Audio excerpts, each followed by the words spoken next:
Please subscribe and don't forget to press the bell icon to get notified whenever we upload a new video.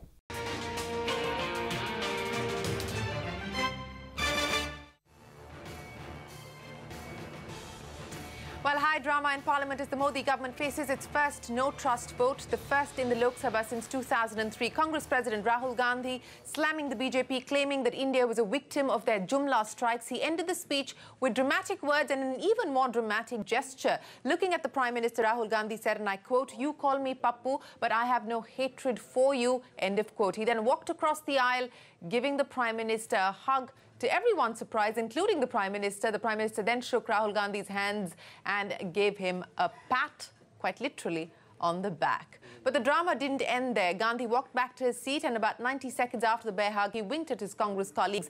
A lot is being made of that, the hug, the handshake and the wink, which have now become the defining moment of the no-confidence motion debate so far. Remember, the Prime Minister hasn't spoken yet, and all indications are that he will speak closer to 9 p.m. Now, Rahul Gandhi has also targeted the government on many things, but more importantly, and perhaps most of his time was focused on the Rafale fighter jet deal, saying that the deal was meant to benefit, in his words, only one businessman. Gandhi went on to say that there was no secret pact between India and France, as was claimed by the government. Defence Minister Nirmala Sitharaman hit back at that claim, saying that the pact of secrecy was in fact signed by the UPA government. The French government has also responded to Gandhi's statement in Parliament. Before we get to that, let's take a look at the action in Parliament on the Rafale deal specifically. Rafale हवाई जहाज हमारी UPA की deal में हवाई जहाज का दाम 520 करोड़ रुपए प्रति हवाई जहाज। प्रधानमंत्री जी फ्रांस गए, जादू से हवाई जहाज का दाम 1600 करोड़ रुपए प्रति हवाई जहाज हो गया। डिफेंस मिनिस्टर ने क्लियरली बोला कि मैं ये आंकड़ा नहीं दे सकती हूं क्योंकि फ्रांस की सरकार और हिंदुस्तान की सरकार के बीच में एक सीक्रेसी पैक्ट है। मैं स्वयं फ्रांस के राष्ट्रपति से मिला और मैंने स्वयं फ्रांस के राष्ट्रपति से यह सवाल पूछा, क्या ऐसा कोई पैक्ट हिंदुस्तान की सरकार और फ्रांस की सरकार के बीच में है? और फ्रांस के राष्ट्रपति ने मुझे बताया कि ऐसा कोई पैक्ट हिंदुस्तान की सरकार और फ्रांस की सरकार के बीच में नहीं है। The Prime Minister must also explain why this contract was taken away from HAL and the youngsters of Karnataka and given to a businessman who had a debt of 35,000 crores. पूरे देश ने अभी देखा है। मैंने प्रधानमंत्री के बारे में साफ साफ बोला है और प्रधानमंत्री अपनी आंख मेरे आंख में नहीं डाल सकते हैं। ये सच्चाई है। When the question was asked, French president, if commercial details about Rafale could be revealed, the French president in that interview to an Indian media house has said, and this is what I've been very clearly taking from the inputs that I've received from my people, is you have these commercial agreements. This can be double checked with the media. You have these commercial agreements, and obviously, this is the French president's words. You have these commercial agreements, and obviously, you have competitors. Obviously, you have competitors, and we can't let them know details of the deal. This is what the French president has said to an Indian media house, and what he said to the honorable member is immaterial here. There is no record, no proof. You moved a privilege motion against Rahul Gandhi. Why is that, sir? Did the party ask you to? No, I have given it on my own. It is my decision. I have given it. And he has alleged so many things against Honorable Prime Minister, Honorable Defence Minister, which are unfounded, non-verifiable. And such type of hit and run case cannot do. There are some precedents in the parliament. There is procedure and conduct of rules in the parliament that he has to maintain it. So you're saying that he has said this without furnishing any proof, and if he has said so, now he has to furnish proof. Produce it. If at all he has, let him produce it. And now it's the speaker's prerogative. Yeah, I will appeal the honorable speaker to accept, admit it. I watched his speech, and where has he sort of done something where it has become a matter of privilege? The way he exposed the secret pact between France and India is something on which it has become clear that the defense minister has clearly misled the country. In fact, she should resign. The reason why. She should resign, because when she mentioned the agreement of secrecy, that was the matter was only confined to classified information. Price of the aircraft is not a classified information. Well, that is Digvijay Singh of the Congress Party. Now, let's try and decode this for the benefit of our viewers. And joining us now is defense expert Ajay Shukla. Ajay, appreciate you joining us. You know, let's leave the politics aside. The matter of the Rafale has been going back and forth for over 2 years now. What we did hear from the Minister of State for Defense, Mr. Bhamre, in Parliament was that each jet would cost close to 670 crore rupees. What we have now seen being quoted in Parliament by the Defense Minister Nirmala Sitharaman, that interview that Emmanuel Macron has given to India today, and I'm quoting from India today, where the French president says the Modi government can share some Rafale deal details if it wants to divulge some of the critical information covered under the secrecy clause. France would not object to it. We've now seen a statement being put out by the French embassy saying that there is a secrecy pact which India and France signed in 2008, and that ensures or enables both sides to keep classified information protected, as would be the case. We then see media releases that were put out by one of the companies that has been given the offset obligation, and I'm looking at that press release, which quotes a number of 30,000 crore rupees in terms of offsets for the 36 aircraft program. This is a joint venture formed by Reliance and 49% by Dassault Aviation. It claims it's the largest foreign direct investment in the Indian defense sector. So what exactly are we talking about when we speak of secrecy? Well, there are several issues that you've raised and that actually are relevant to this deal, Shireen. The first is the actual cost of the aircraft. The second is the offsets that are related to the aircraft. And these two are completely separate issues. So let's just go straight to the cost issue. The third, of course, is the secrecy pact, which we'll come to. The cost of the aircraft actually works out, as I have written for the Business Standard, 917 crore rupees per aircraft. That's because there are 4 different heads under which the money was divided. First was the cost of the aircraft itself. The second is certain enhancements that the Indian Air Force asked for that are specific to India. The third is the cost of weaponry that comes with the aircraft, and the fourth is maintenance expenses and so on. Leave the weaponry and the maintenance expenses aside because those are separate issues. But when you include the cost of India-specific enhancements, and you always do when you're pricing an aircraft, because that is stuff that has gone into the aircraft, the cost of the aircraft comes down to euro 138.9 million, which is 917 crore rupees. Now, that is an exorbitant price by any standards. Just to give you an analysis, Russia provides the Sukhoi 30, which is a comparable fighter, at exactly one-third that price, 306 crore rupees. So we're looking at a cost that is 3 times the cost of the Sukhoi 30. And therefore, you then come to the question of when the government decided to buy the Rafale, throwing out the earlier contract, it had the choice of competitive bidding as well, because there was one more aircraft, the Eurofighter Typhoon, that had passed the passed the Indian Air Force technical tests. So you could have played off Eurofighter against Dassault and got them to bid competitively instead of going in for a single vendor bid against Dassault. So that's another thing that the opposition brings out. Coming to the issue of secrecy pact. Now, the minute you say there's a secrecy pact and we cannot reveal details, that creates a political malodor over the whole deal. There is no sovereign government that can be sort of prevented from revealing the details of expenditure of public funds on the grounds of a secrecy pact signed with a foreign government. You see, this is another issue. In November 2017, the Defense Minister, Nirmala Sitharaman, who was very vocal in Parliament today, got up in a press conference and said, we are going to provide you all the details, and instructed the Defense Secretary, who was sitting next to her, to make those details available. Of course, nothing ever came of it.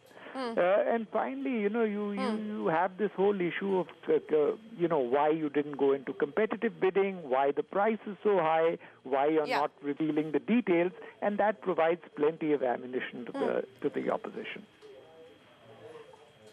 It clearly does provide plenty of ammunition to the opposition. But, let's just stick to the issue of the secrecy pact, because that has now become the bone of contention, with the government saying that, look, we cannot provide access to the information because we've signed that secrecy pact. And the French government today saying that we take cognizance of the comments made by Rahul Gandhi in Parliament and issuing a statement supporting the government's point of view. Now, the question is, I can understand not revealing classified information pertaining to the kind of weaponry, etc., that will be on board the 36 Rafale aircraft that the Indian Air Force is buying. But the cost of acquisition, would that fall under a secrecy pact?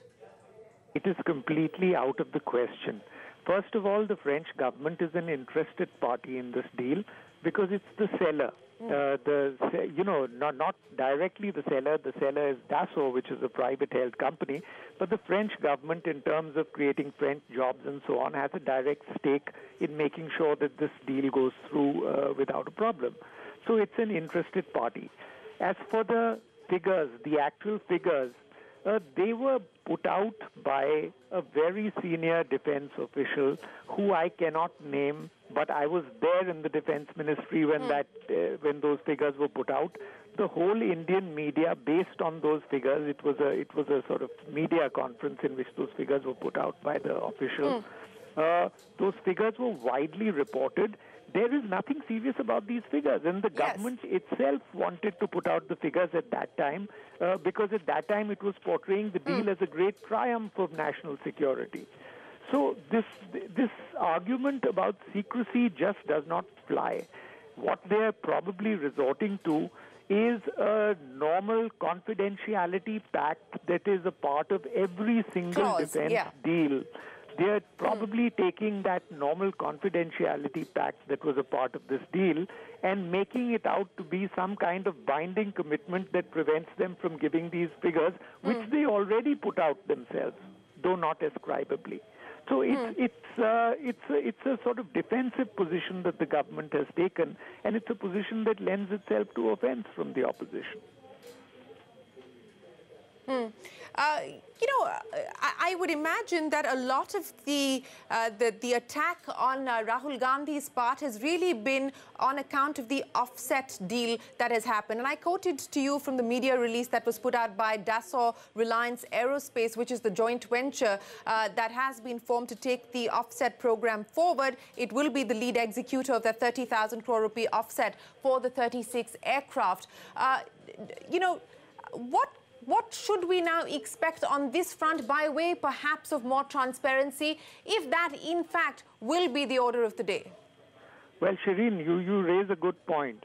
The fact of the matter is, one, I have to agree with what the government says over here, which is that it is up to the vendor, the original equipment manufacturer, which is Dassault and Thales in this case, to choose the Indian offset partner that they wish to use as the IOP, the Indian offset partner, for discharging their offset liability. It is indeed the French company's choice. But at the same time, when you have the French company choosing a company like Reliance Defense, which has never manufactured an aerospace component, which has very little experience in the defense space, when you use them for discharging offset liability, the charge will immediately be levied by other Indian defense companies that why have they not chosen us? They've not chosen us because they know we will hold their feet to the fire and make them discharge every penny worth of their offsets.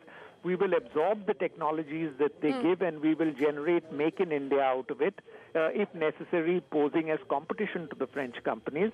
But when you do this you choose a weak Indian company as the Indian offset partner, the sort of spades and the trump cards remain in the hands of the foreign vendor, and the foreign vendor basically calls the shots on how those offsets will be discharged.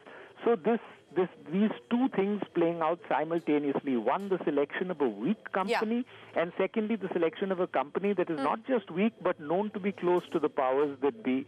This is something which can be attacked by the opposition. Okay, so before I let you go, Ajay, my final question to you on this issue. Forget the fact that there could have been a competitive bid that the government had opened again. They decided to go with Rafael. Your calculation suggests it's about 917 crore rupee per aircraft. The moot question today that the country is grappling with is, should the government hold the secrecy clause as not being able to disclose the price? And you're saying that that is not the case. I don't think the government will be able to sustain this argument that there's a secrecy clause. Pressure will come on the government to sort of make clear what the nature of this secrecy clause is, why they entered into a secrecy clause, what do they have to hide that made them enter into a secrecy clause, why they're not providing details of the... To be fair, the secrecy clause predates the NDA. It goes back to 2008, and the French government saying that it's a carry forward of the 2008 secrecy clause.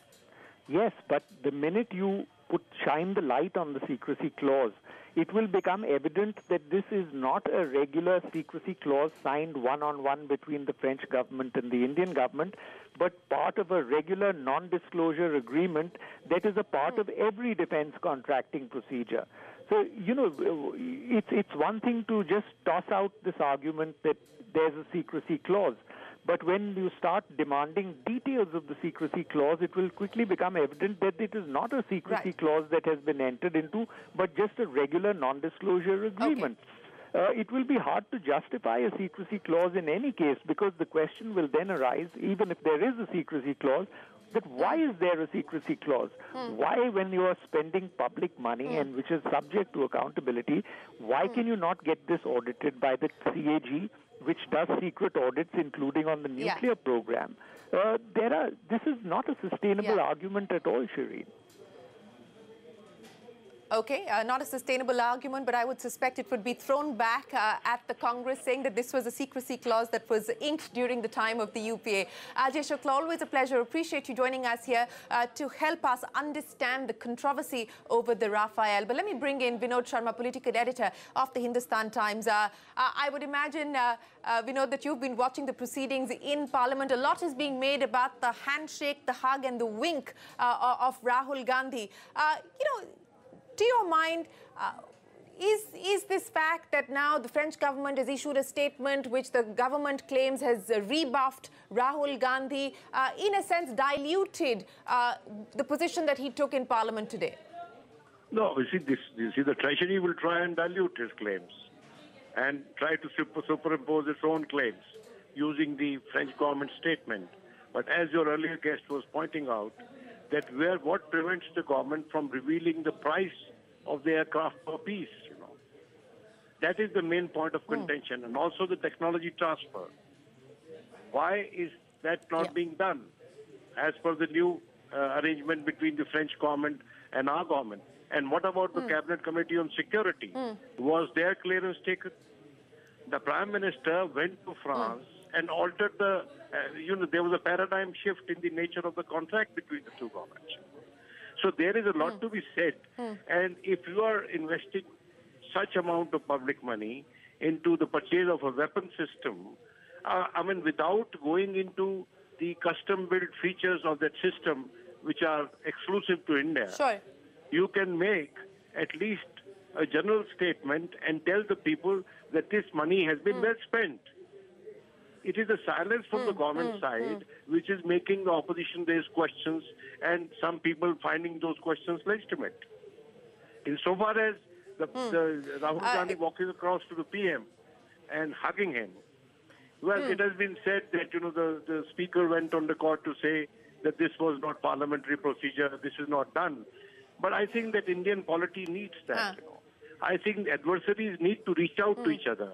When the Prime Minister goes abroad and protocol is set aside by his hosts to receive him at the tarmac of the airport, it is considered to be a welcome gesture, And why this setting aside of protocol is being considered something which is ultra-virus of the spirit of the parliamentary proceedings? I don't understand this, I mean, we have seen people tearing up, papers, hurling, pulling out mics and hurling at each other. This is a fair gesture. And I think that I'm looking forward actually to the Prime Minister's speech to see how he responds to that, Because the Prime Minister did not push him away. The Prime Minister actually called him back and shook his hands again and patted his back, I would like to know what transpired between Rahul Gandhi and the Prime Minister at that particular juncture. And I was wondering whether the Speaker was aware of it as to what transpired between the two. So I think that if two members are trying to say some harmony between sworn arch enemies on the floor of the House, it presents a good picture of Indian democracy. Okay, let me also bring into this conversation brand consultant Harish Majhi and advertising veteran Santosh Desai. Harish and Santosh, appreciate you joining us. Vinod, I'd request you to stay on with us. Santosh Desai, let me start by asking you, do you believe that what we've seen in Parliament today, has Rahul Gandhi managed to not just reposition himself and the Congress party, but has also managed to consolidate or reinforce the image of the Bharatiya Janata Party as this masculine, command and control operation, this election-winning machinery, whereas Rahul Gandhi today, when he talks about inclusion, he talks about this idea of India where you take people along, has been able to position himself as the opposite of what the BJP stands for. I mean, in marketing, it is the law of opposites that works in the battlefield. Do you think that that is what we've seen happen in Parliament today? I think, look, I mean, today's session was not, in a substantive sense, is a foregone conclusion as to what is going to happen. So the only thing that really is of interest is how the different parties come through and how different leaders position themselves. I think what Rahul Gandhi has succeeded in doing above all is to inject a certain amount of personality and a certain amount of unpredictability into this entire discourse, which otherwise had settled into a Modi, the strong masculine presence, decisive, and Rahul Gandhi, the sort of trier, the game trier, or somewhat flaky kind of a young man trying to kind of make it and cut it. I think what today has done is made Rahul Gandhi a much more serious kind of a presence by virtue of the substance of what he spoke about, the manner in which he did so, and then a certain unpredictable set of gestures which kind of added a certain which became effectively the talking points, and which is what I think everyone will focus on.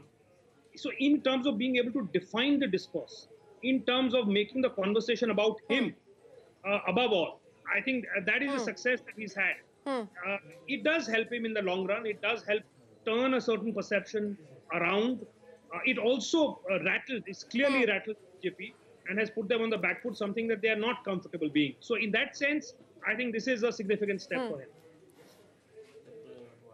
Okay, you believe it's a significant step for him, repositioning himself, bringing in much more of his personality, albeit with a dose of unpredictability as well. Harish Majhi, would you agree with the assessment there of Santosh Desai? Or what we've seen from the BJP, and they've been tweeting about this, and their spokespeople as well as party MPs have thanked Rahul Gandhi for providing, and I quote them, the entertainment.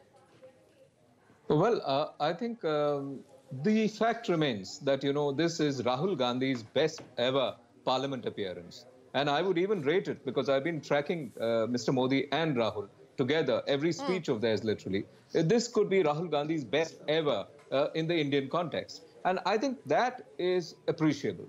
And then there is this dose of what I call Rahul Gandhigiri. If there is Gandhigiri, there is Rahul Gandhigiri now.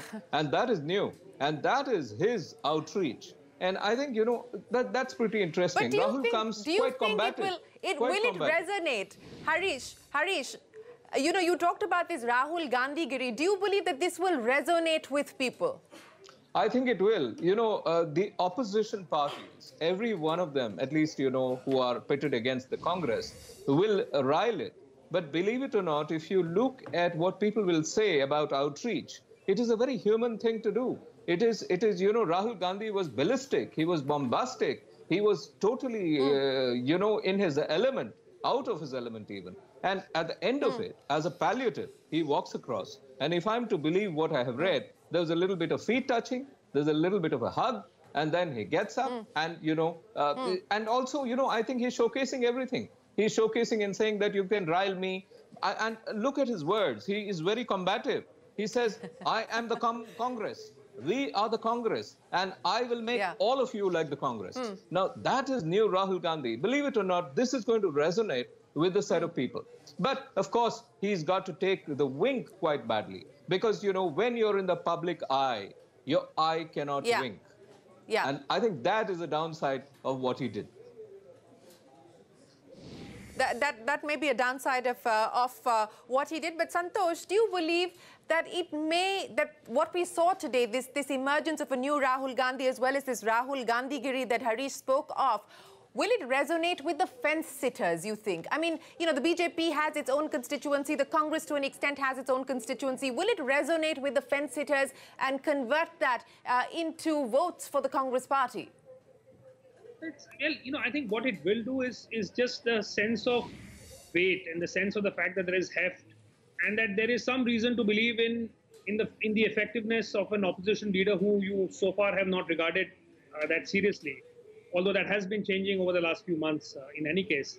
I think what it does is it's not about directly kind of feeding into, it's not the content of what happened today that necessarily translates into greater confidence, but just the fact that here's a leader who has conducted himself with a certain amount of authority, has that self-confidence to be able to take, you know, the battle to the other side. And so I think it does bolster confidence in a sense. It just makes the person feel as a leader a little more than perhaps it was the case earlier. So to that extent, I do think that it does, it would probably play a role in helping fence-sitters believe that, okay, maybe it's worth kind of believing a little more in this guy than we did. Well, let me bring in Tom Vadakar now of the Congress Party. Mr. Vadakar, how much of this was thought through? And the reason I'm going back to marketing principles, because politics at the end of the day is also about perception. And what we saw Rahul Gandhi do in Parliament today was to say that, look, you know, the BJP has positioned itself as this tough-talking, masculine party, but the Congress is actually the opposite of that. And that is perhaps the only way to win mind space and mind share. Was this thought through? Is this a conscious decision taken by the Congress party now in the run-up to the 2019 election that we are opposite of the BJP? This is what we have stood for. This is what we have believed. It was a spontaneous action that happened. It's not scripted as you want it. This is no marketing strategy. This is what India is about. And that's what Rahul Gandhi stands for.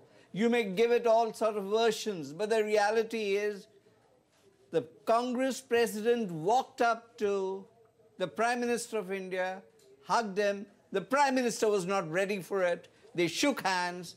And let me tell you something, that there was a time when Atal Bihari Vajpayee ji gave a very fiery speech in Parliament on Chinese policy. And Pandit Jawaharlal Nehru was the Prime Minister. The Prime Minister walked up to Atal Bihari ji, shook hands with him for that speech. That's the kind of rapport that existed.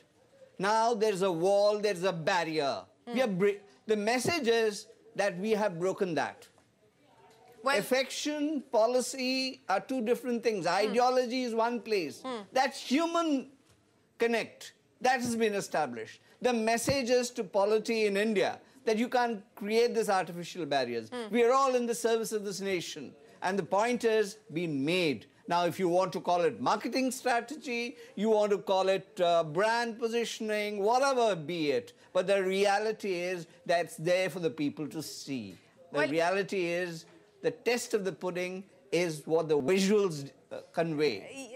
Yes, and those visuals are what people are watching in loop through the day after Mr. Gandhi spoke in Parliament. But Tom Badakan, you know, the message that's coming through from the BJP, and we haven't heard from the Prime Minister just yet, so it may change the narrative, but the message coming in from the BJP, whether it's from the likes of Smriti Irani, Nirmala Sitharaman, or in fact an actual privilege motion being moved by a member of Parliament of the BJP saying that Rahul Gandhi cannot walk away with a hit and run. He must pay the price for making unsubstantiated allegations and unsubstantiated claims in Parliament.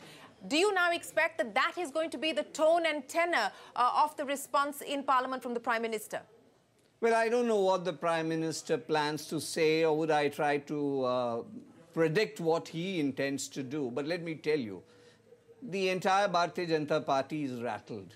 There is no issue of a privilege motion. It was not a hit-and-run case. There is evidences in public domain which will establish, especially on the Rafale deal, what he said was the home truth. You don't want to believe it? Fine, you can run the day with it. But there is documentation, there's evidence in public domain which can establish the kind of the kind of way that the Bharatiya Janata Party is rattled and how they got some communication from the French office to try and justify a fig leaf with that. But the reality is the evidence is in public domain. If you ask me further questions, I'll bring that evidence to you. Why don't you share what you know with us, sir? Because this has become the most contentious issue. You pointed to the statement that's come in from the French government, but we've also seen previous statements from the French government where Mr. Macron is being quoted in an interview that the Defence Minister, Ms. Sitharaman, raised in Parliament today as saying that if the Modi government wants to divulge some of the critical information covered under the secrecy clause, France would not object to it. What is the basis of the claims that Mr. Gandhi has made in Parliament today? 15th March 2018, Deccan Chronicle is the paper. There are photographs of the French head of state with Rahul Ji with a report on what he said and what he did. This is media report. Go ahead. You go to the site of Dassault. You have all the prices listed there. It's in public domain. What are they talking about? The spec of the details of the aircraft is something that you can talk about secrecy. The Secrecy Act may be about that. But the point here is the price is available. What is the defense minister talking about? What is this cover-up operation? Why is she scared of putting out the prices in public domain when it is in public domain already? We put it out on a press conference today evening. Nobody's followed it because everybody is going on a scripted line that Rahul Ji is not speaking the truth. But the truth is, it's there in public domain. Okay, let me bring in Suneet Chopra of the CPIM. The CPIM also speaking out against the government in Parliament today. Mr. Chopra, of course, the focus has become Mr. Gandhi's comments in Parliament and that hug and eventually the wink as well. I don't want to go down that road, but to your mind, you know, what has transpired today in Parliament? Do you truly believe that you've managed to change the perception game in the favour of the opposition? In one way, yes. The French affair is very important. There's no doubt about it. Because I was quite surprised at the defense minister's attitude. And I felt something was fishy. Today, it has become very clear. Information in the public domain is pretended to be secret. We want to know why. There is no reason. And the French statement is very clear. The French have stated that technical and security measures may be secret. But they do not say a thing about the price. Because it's already in the public domain, as I hear from your program. So the point is, this issue has opened up, and the Westland issue will also open up. And the lies of this government and its attempt to harass people will become more and more public as we go on to 2019. Well, that is very clear. But let me go back across to Harish Majhi and Santosh. I'll come back to you in just a second, sir. Mr. Chopra, I'll come back to you in just a second. I have two guests waiting. Santosh, let me ask you now. What do you believe? Thank you very much for your patience. Appreciate it, sir. Santosh, what do you believe is going to be the most significant sort of impact of what we've seen happen today as far as the Congress party is concerned? And what do you believe is likely to be the BJP strategy in light of what we've seen happen today? Congress gets a certain amount of confidence. I think it gets a sort of a booster shot of confidence. I think they start. Here's a leader who's also new. Has within the party also there have been murmurs in the past about his suitability, and the fact that here he has clearly taken the battle to the other side. Now, of course, Mr. Modi has not yet spoken, but clearly he has made an impact and he has put the BJP on the back foot. And there are all kinds of sort of the reactions are testimony to the fact that the BJP is rattled. And I think that gives a certain internal kind of boost to the Congress. It makes it believe it, the party believes in itself, but I think a little more, believes in its leader a little more. And I think that would only help it. The BJP, on the other hand, I think is somewhat nonplussed, I think, at this. I think this is not exactly, this is to the script that they had imagined would unfold. And I think the natural reaction of the BJP is a certain amount of anger and outrage and mobilizing the formidable kind of a sort of set of supporters that they have. So I think what you're seeing, unless Mr. Modi changes the narrative in his speech, what you're going to see is a familiar kind of a BJP hyper reaction, angry, trying to sort of, because it's ridiculous, frankly, to make a big deal out of somebody going and hugging the Prime Minister, to try and pretend that that is somehow vast and parliamentary and there is something, wrong about it, and to react in such an extreme case is more than a little ridiculous.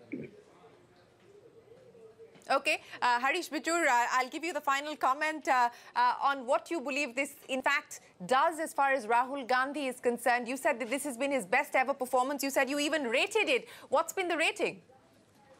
Well, I would put it this way, that there is a division between young politics and slightly older politics. And I think what Rahul Gandhi has represented today seems to be a younger version of politics, which is not all that reverent. At the same time, it does focus on issues, but then, it also believes in, breaking protocol. And I think the Congress party, for the first time, is seen as a proactive party rather than a reactive party, because, that has been the tone and tenor and decibel of the Congress for a long period of time. So I think Rahul Gandhi has changed the narrative as far as this particular issue is concerned. But very clearly, I see a clear positioning stance taken by the Congress party, which says that I am this way and you are this way. I am different, you are different.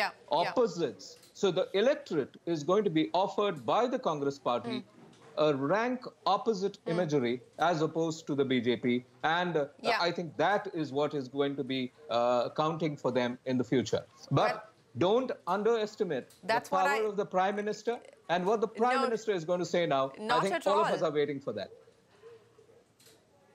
Absolutely. All eyes on Prime Minister Modi. Were given to understand that it may still take a while before the Prime Minister speaks. And, there's absolutely no doubt about the fact that the Prime Minister makes an impact every time he speaks. Could he change the story? Could he change the headlines? That's the big question. Harish Majhi and Santosh Desai, I appreciate you joining us here on CNBC TV18. It's time now for me to also welcome spokesperson of the Samajwadi Party, Abdul Gandhi, and Gopal Krishna Agarwal of the BJP. Still with us, Sumit Chopra and Tom Vadakan. Gopal Krishna Agarwal, let me come to you.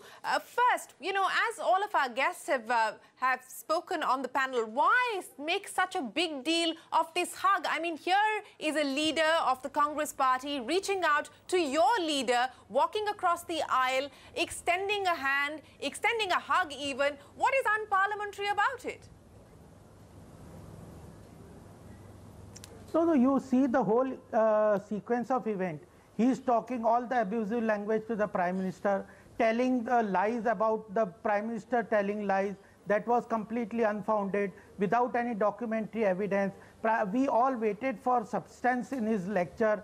We were serious enough to see what the concerns Congress has, and we would like to respond to them. In that seriousness, he suddenly speaks all the lies and then goes to the Prime Minister in a sudden gesture, then comes back and then starts his lecture again, which has been very categorically said about by the speaker. Then third thing is, he's giving a wink to his friend. Is this a behavior?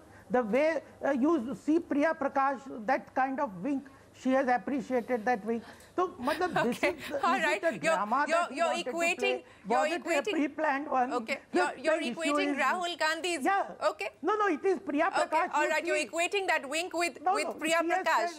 Okay, hang on. Let me. Yes, she has said. Let me get Tom Vadakar to respond. Imitating me.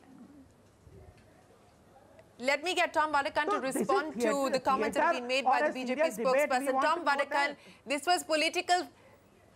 We wanted a serious debate. We got political theatre instead. That is the charge of the BJP. See, the problem here is they never can understand that you can be in touch with your political rivals. I mentioned about Atal Bihari Vajpayee. I think Mr. Agarwal was not there at that time. It was a young, fiery, I'll repeat it for your ears only. No, I was. Atal Bihari Vajpayee gave a fiery speech on the Chinese policy, Mr. Agarwal, and there was Panditji walking up to him, shaking hands. That is the culture that existed. And of late, there's been this wall, this barrier, and now you call it theatre, and the fact is, a message has come down to you that, look, we are political rivals. I and you have known each other for years. We meet very civilly, we talk, we exchange views. But that doesn't mean we are ideologically together. If they made a gesture, I think try to appreciate it. I mean, that's part of Indian culture. And now, about winking. We are appreciating. The gentleman comes back. Now, let me complete this. He comes back to a seat. There is some communication between somebody who sits there. Yeah. He winks at him on some reaction. The connectivity I noticed was from a political editor who first reacted on this and saying that had something to do with this. How can you connect all this? I mean, this is not some clips edited and joined together. A political editor of a particular channel was the first to break this because I have been closely watching it. And she went on record saying that, look at it, he does not believe in what he did. These are two different events. Okay. How are you connecting it? Okay. You know, we don't know what transpired when Mr. Gandhi went back. That is in the realm of conjecture. Sure, go ahead. Go ahead.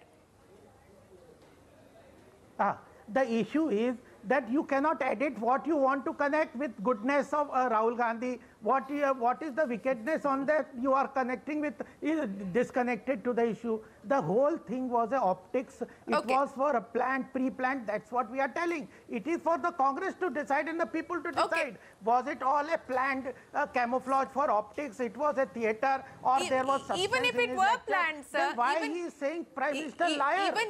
Okay, let's talk about the substance.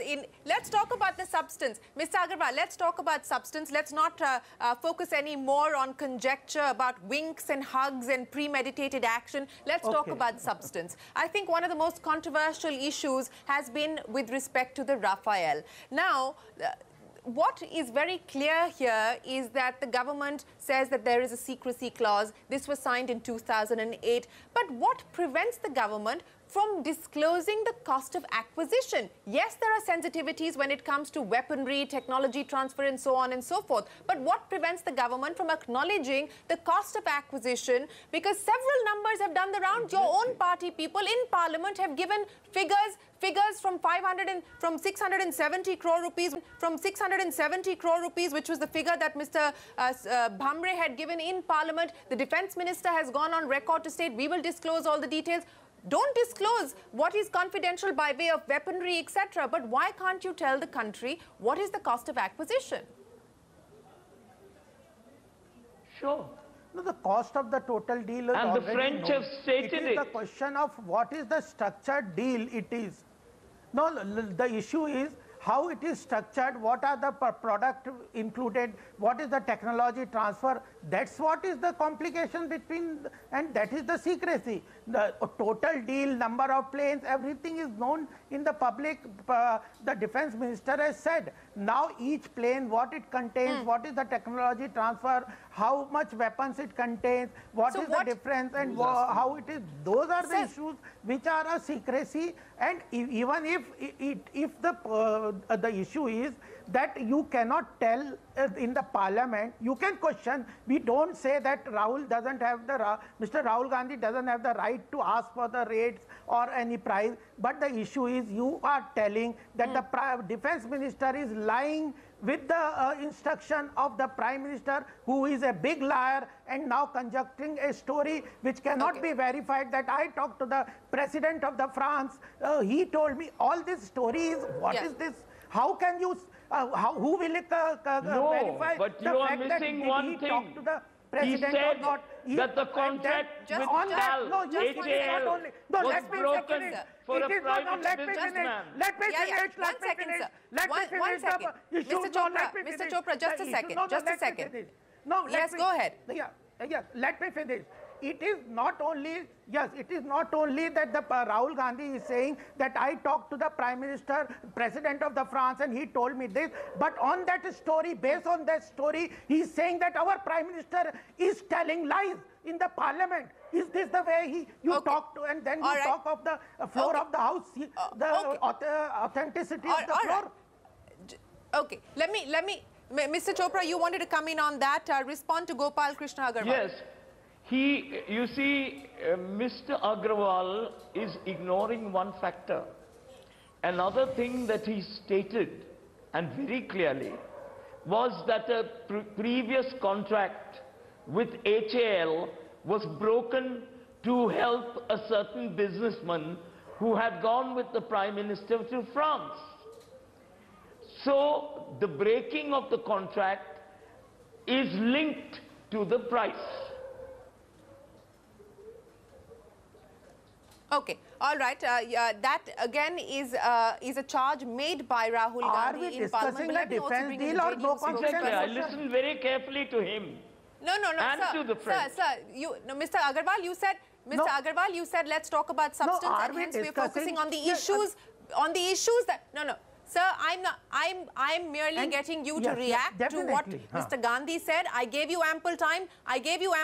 To make your position. I have given everybody ample time to make their position. I want to now bring in the JDU spokesperson, Mr. Sunil Singh. Thank you very much. Sunil Singh into the conversation as well. Mr. Singh, you know, what we've seen today, the Congress believes that they have in fact been able to win the perception battle. The BJP says no, that the Congress has only provided more fodder for entertainment. We are still awaiting the Prime Minister and what he is going to say in response to the charges made not just by the Congress, by several other parties, including the TMC, the CPI, etc.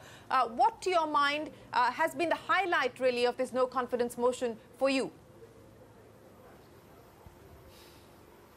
Congress exposed himself.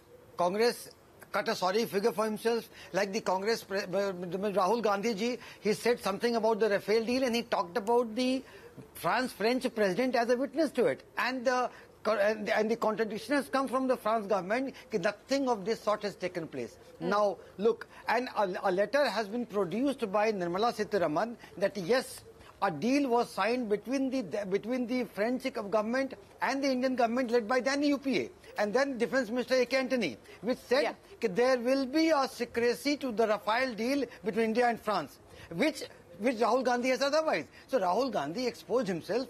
You are misrepresenting. And he himself proved to be a liar. And on the other hand, you are misrepresenting. Who doesn't say, who says we don't have numbers? Who says we don't have numbers? And then next morning, they say number, it's not about numbers. We want to expose.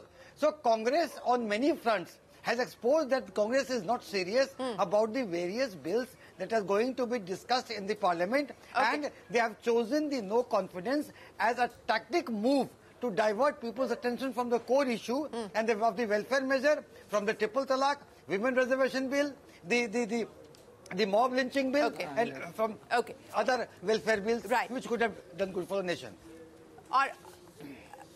Mr. Varakan, a quick response from you before I bring in the spokesperson of the SP. JDU spokesman is suffering from a time lag. I don't know where he's been traveling to. Information in public domain is already there that the prices are available on the site.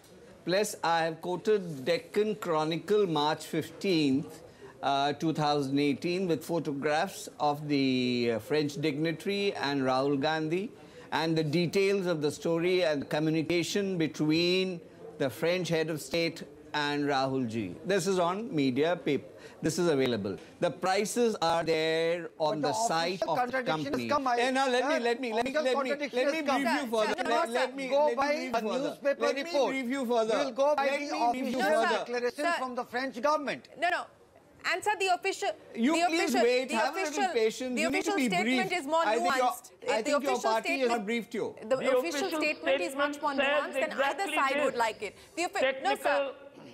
Your information from your party and briefing is not up to date. That information is about technical details. The secrecy deal is about that and not the price. I reiterate that your information is about the price, and the price is in public domain.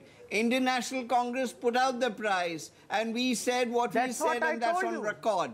The information coming in from France Shall we go by newspaper reports? Or we shall go by the report of the French government. Mr. Spokesman, the deal was for something else. No, for argument's sake, don't argue. Oh, site is not the official thing. The official confirmation from the France says that there is a deal between India and France, that nothing of this sort will be revealed as in the Rafale Indo-French secrecy deal is there.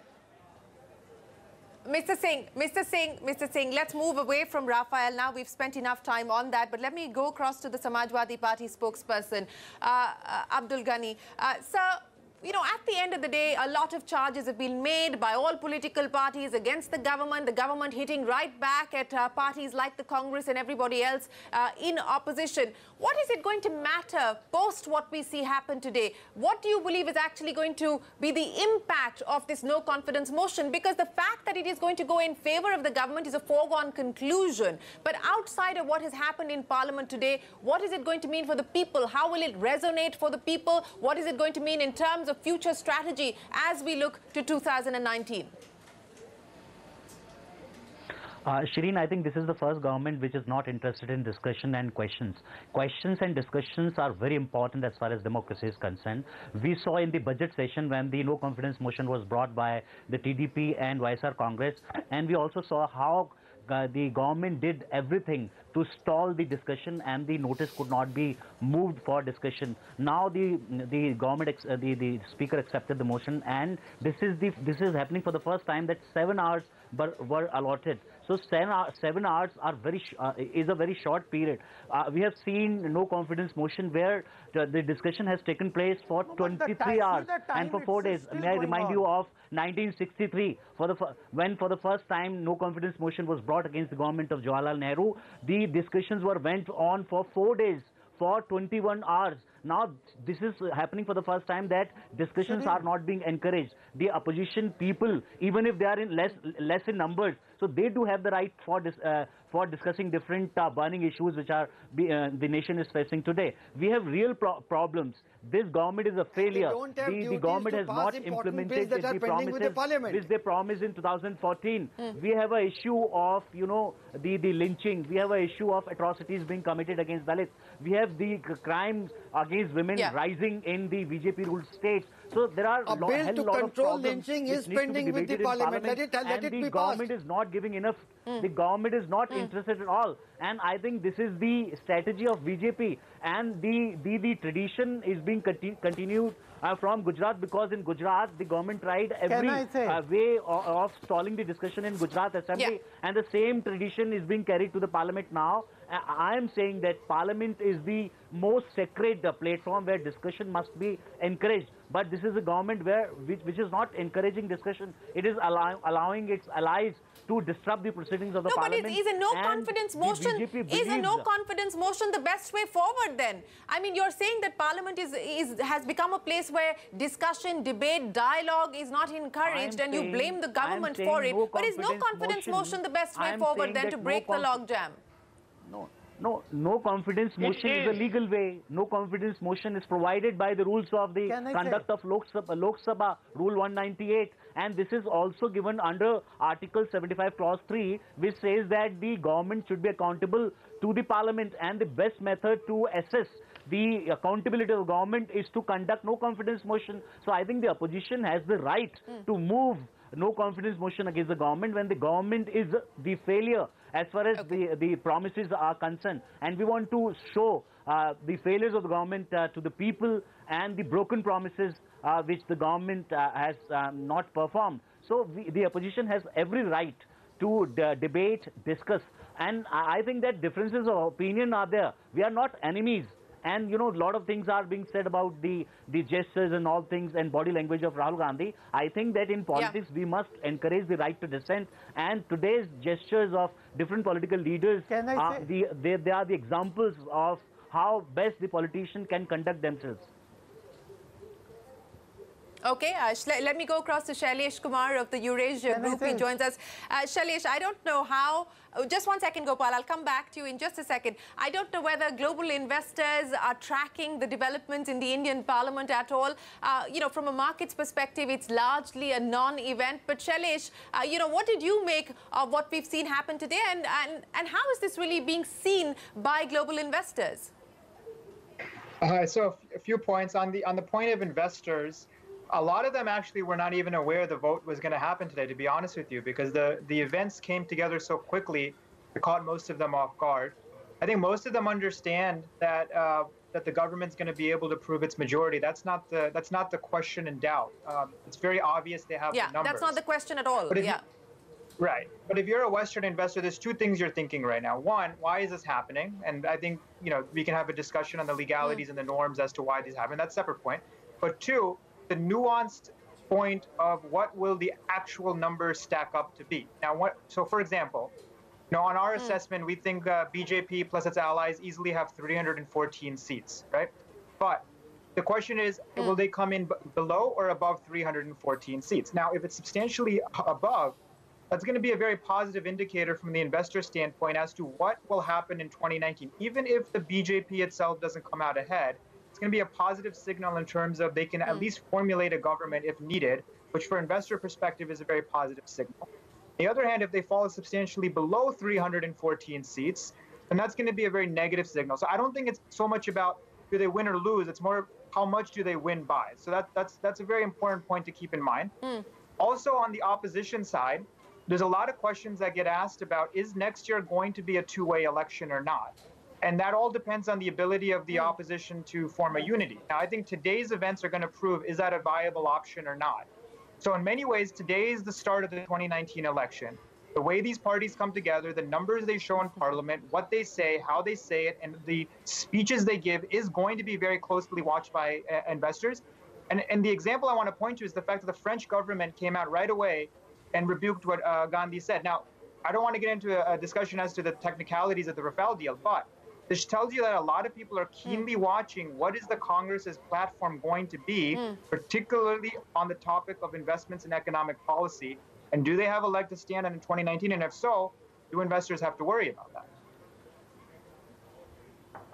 All right, so that's investors watching the numbers very closely to get an indication of what things may look like in 2019. Gentlemen, we haven't taken a break in a very long time. We are going to take one and return with this discussion as we come down to Prime Minister Modi's response in Parliament for the no confidence debate.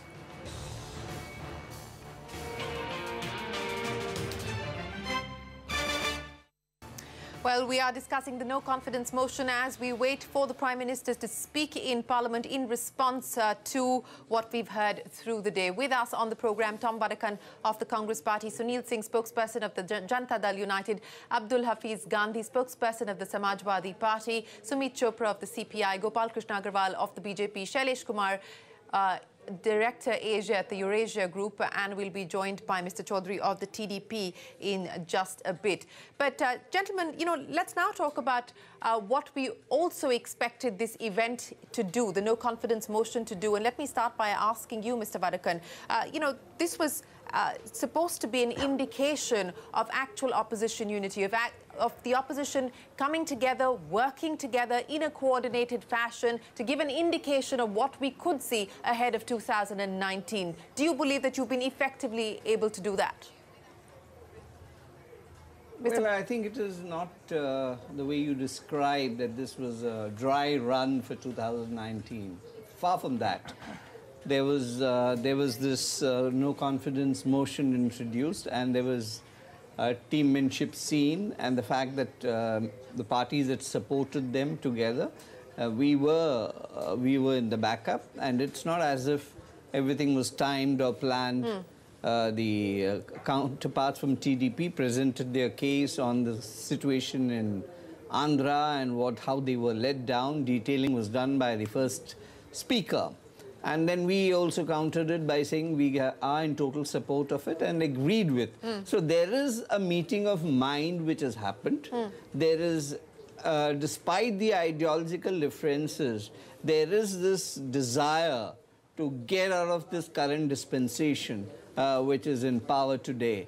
So there are issues which have been raised across the board and which has no answers. We are all waiting for the Prime Minister to speak. We did hear the Home Minister give a speech on history and what he thought about economics and all that, that apart. But I think this is a grand opportunity for all these parties to, have a real feel of the thoughts, the processes involved. And I think this is a way forward. We are not, evaluating it by minute-to-minute progression. We are looking at it as an overall perception of how things are going on. As of now, the government is on the mat. It's only for the Prime Minister to get into the rescue act, because the reactions coming from each of the party members who are coming out are very contradictory. So it is unfortunate that it is happening, but they are only person who can rescue them from this situation is the Prime Minister. Let us see and hear what he has to say, then we can have further views on the subject. Gopal Krishna Agarwal, let me ask you, here we're talking about opposition unity and what you claim are these disparate group of parties, political parties coming together in a sign of political opportunism to try and dislodge the BJP. But let's talk about your own allies. I mean, let's not forget that this motion was moved by your erstwhile ally, the TDP. Your current ally, the Shiv Sena, has chosen to abstain. That does give an indication that perhaps all is not well within the NDA. No, but I would like to mention here is that though allies are important for any ruling party or any political group, but the issue is that coalition politics in itself has certain weaknesses. And if that results into compromises on the issues and weakening of the Prime Minister or Chief Minister, then there is no use of that kind of coalition politics. It's counter to the economic development, growth of the country. All these issues are at loss. You see how HDK is crying. So you're saying you don't need allies? Showing his helplessness. So if kind... Are you saying the BJP doesn't need allies? We will not compromise and not... No, we need allies, but we will not compromise. It cannot be pulls and pressures. No, BJP doesn't need allies no more. Let me tell what I want to say. I know I will tell what I want to tell. Don't interpret my words, sir. I am telling you that allies are important, but compromise politics in the coalition is not acceptable. A country becomes weak and there is compromises and there are pulls and pressures is not acceptable. So you accept, so we will you take accept that but we you will compromise not because you are running the coalition of 45 parties? No, let me say, let me. This means that you accepted the fact that you compromise on lots of issues. No, I sincerely heard. No, that is what you are conveying. That is what you are conveying. You are saying that coalition politics has resulted into certain compromises. I'm conveying so this means that for the last 4 years you are making compromises with your allies. Okay, gentlemen. Mr. Khan, Mr. Abdul Gani, I'll come back to you. I'll come back to you in just a second. Yes, make your point, Mr. Agarwal. Make your point, and then I'll go across. So the issue, the issue is when they say that we want a debate on the floor of the House and no confidence motion is a means of debating on the floor House. We never denied it. We accepted the no confidence motion, and our Prime Minister himself said that we welcome all debates. So it is never that we don't want a debate on the floor of the House. We want, and we waited seriously to have serious concerns that the opposition has so that we can address.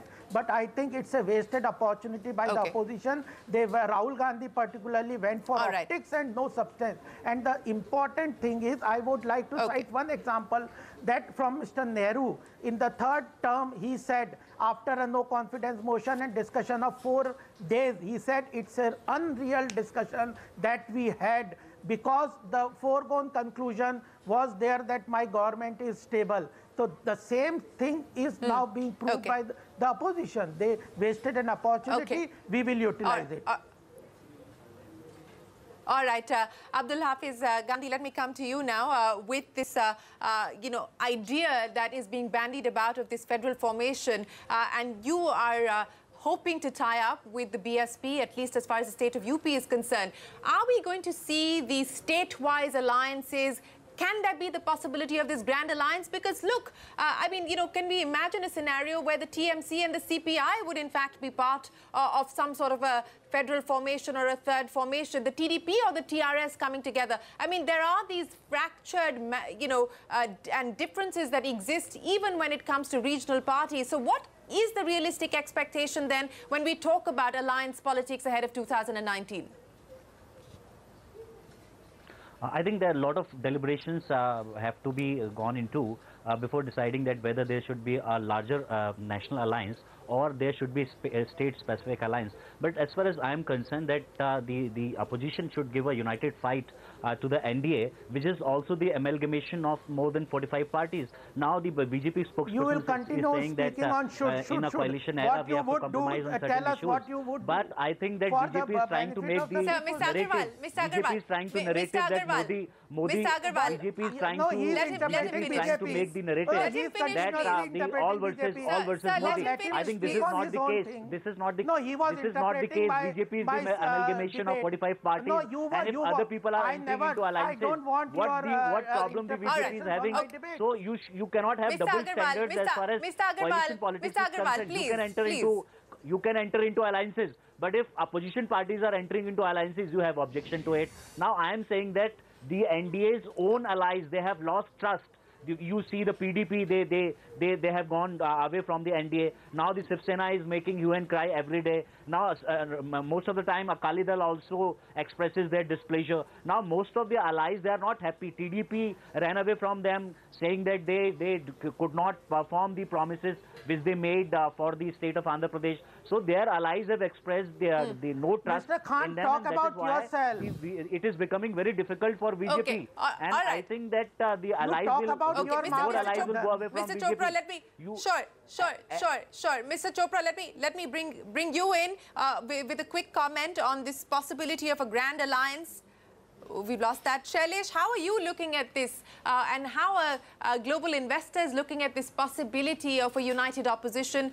And do you believe that it is starting to cause any concern, any nervousness, or are they looking at this development closely to see how it pans out?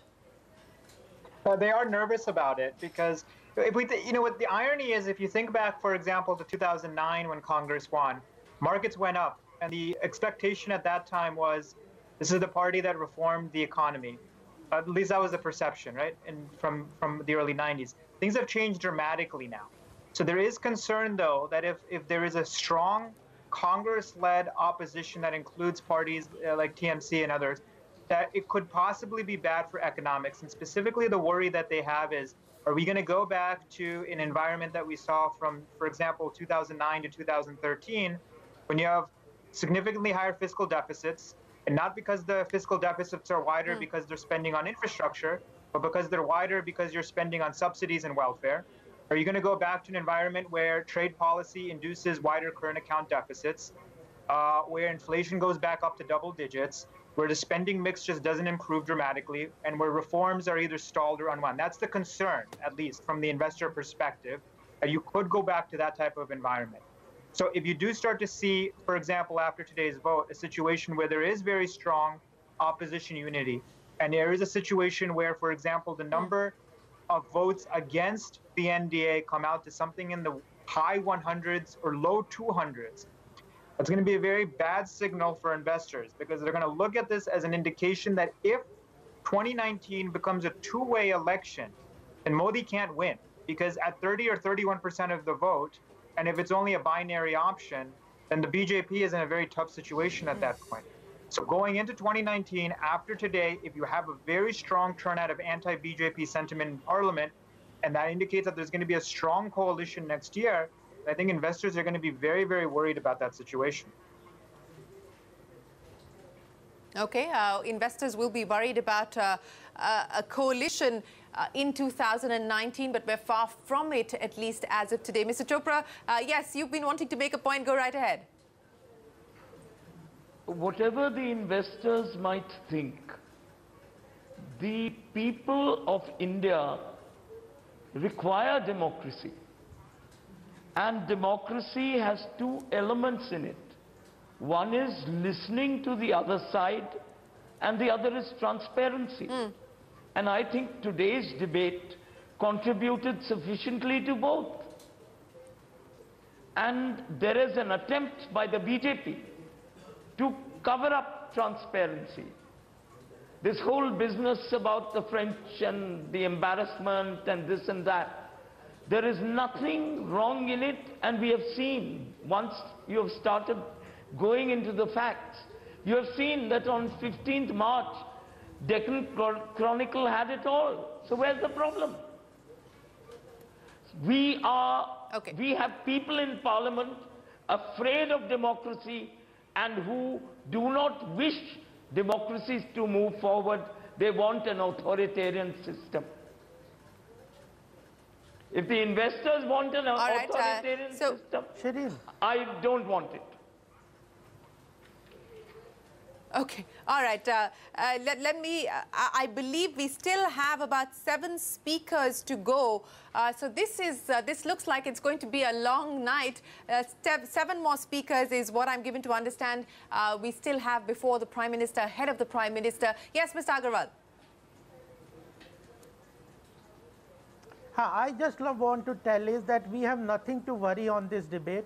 It was, we welcome this debate, no confidence motion or not. We take this an opportunity, so there is nothing that we are discussing that because we are worried about Rahul Gandhi scoring points above our.